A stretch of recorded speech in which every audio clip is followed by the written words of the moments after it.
The man had been facing up to 16 years behind bars after being arrested for other violent crimes earlier this year. That was until Fairfax County elected officials chose not to prosecute him on the felony charge after police say he strangled and attacked his ex-wife with a machete.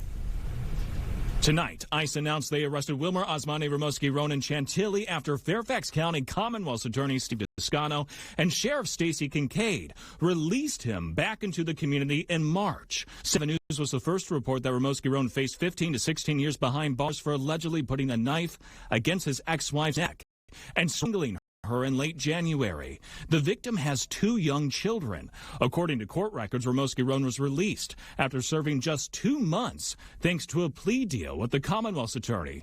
ICE had issued a detainer to keep him in custody until they could pick him up and deport him again. But they say Sheriff Kincaid released him instead. The victim feared for her safety and that of her children when she heard Ramos Giron was back on the street so soon. Virginia Attorney General Jason Miyares says this is all too common in Fairfax County. This is a case of a victim being ignored, a victim being silenced, and a violent criminal being released and felony charges dropped. That is the opposite of how a prosecutor should approach this. You're supposed to be a voice for the victim and a voice for keeping your community safe. On April 4th, Descano's office said that the plea agreement achieved the outcome that the victim wanted and that the victim wanted to avoid a felony conviction for Ramos Giron.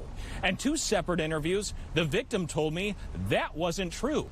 She wanted him locked up for years. If he represented to the court that the victim actually had signed off on this plea agreement when she clearly never did, that is a serious issue. Today, I asked Descano's office if they misrepresented the victim's wishes in court. Descano's office hasn't replied yet. Nick Minock